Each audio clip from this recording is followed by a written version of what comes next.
Here we go, the battle for the yellow jersey is underway. J.Smith has that opportunity with a heat win here. The big South African, the longest serving member on the championship tour at the moment.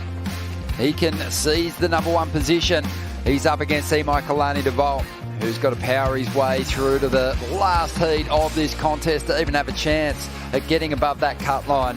But so far, so good for Imai, the surfer from Maui, who's looked really sharp on his run through this contest, but he'll have his hands full with Jordy, Rich.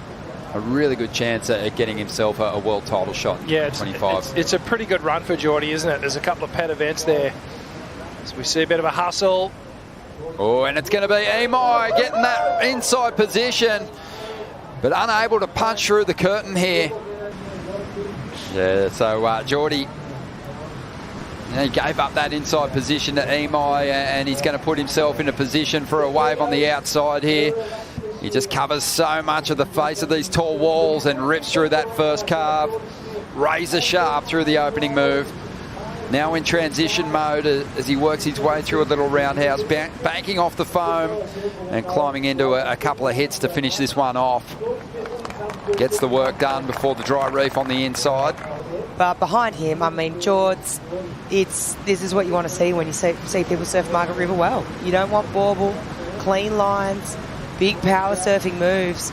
And to me, I'm just seeing your steak and potatoes right now, like really good steak and potatoes, just sort of just nice controlled surfing. I feel that he has another couple of levels to click up into, but it's like, let's just get the solid score on the board. My last J.Bo made the semi-finals. 2005.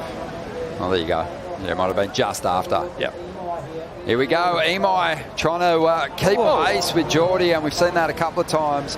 Surfers kind of rolling into the wave and thinking they're going to just hammer off the bottom and hit a pothole and go down.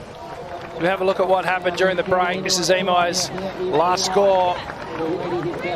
Nice tidy swoop off the opening section there. Roundhouse cut back into that rebound. A quick out, so a two-turn combination. And this was behind him, J.Smith. Just goes for that big hack and just gets caught on his heels. That's why we're seeing that little bit of inconsistency now. And yeah, on the dying swell, you can just never be certain as we see Jords. Yeah, Jordy happy to pick this one off on the inside without priority. Leans into a nice layback jam to get started. Grinds through the carve, few bumps to deal with, but just be happy to finish this one off on the inside. Again, goes to the rail, has room for a nice little combination. I think all the competitors in the draw as we go to the replay of Jordy expect to take a bit of skin off on the inside there. Yeah, for sure. As we see Jords just nurse his way through this carve here. Opening turn, amazing, real power hack. And then he just knows, right, he just wants to back up the 6-3-3. So let's just not be silly here and let's just find the finish, and he does. And he'll get out of there. Behind him, Imai really looking to drop a solid score here. Kicks on the fins, gets a little bit of release in the tail there and climbs up over the foam, and he gets a finish. And after sort of really struggling to convert in the early stages of this heat, he's happy to throw his hand up for that one. Really beautiful turn, and then Imai behind him out the back. Beautiful swooping manoeuvre there. And then a nice carve. So a couple of nice manoeuvres there. And he brings it through to the inside. So gets the finish. So when you try and like compare the two waves, right, I think I almost want to say, you know, Imai's initial first turn, I mean, that was the highlight for my, you know, just watching that back. And then Imai, he stoked on that one. It's his first real score of consequence on the board, really. Hang up his options, and he's making his move, going after a 5.18 up into the first section. Again, goes to the layback. It's a nice hit and throws everything at the final section, stays on his feet, pumps the fist, and for good reason. Some real commitment there. And that should get him the score he needs to get back in front, but this heat isn't over. Still just 2 minutes remaining. Let's check out the replay.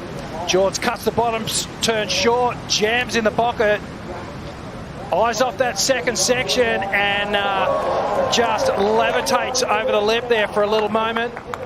Finds the landing, gets engulfed, comes out with the fist towards the sky. Oh, wow. That was so dynamic, right? It's kind of crazy. Just the disappearing act, I think, adds to the drama. It really does, you know, as a fan and as a spectator, commentator watching that, you're thinking, hang on, did this thing eat him or did he make it? And that was just beautiful surfing and under pressure too. So, yeah, great. This is going to be a great score for Jords. We look forward to watching him, but Jordy-Smith moves into the #1 position on the live rankings. And for the moment, we'll be assuming control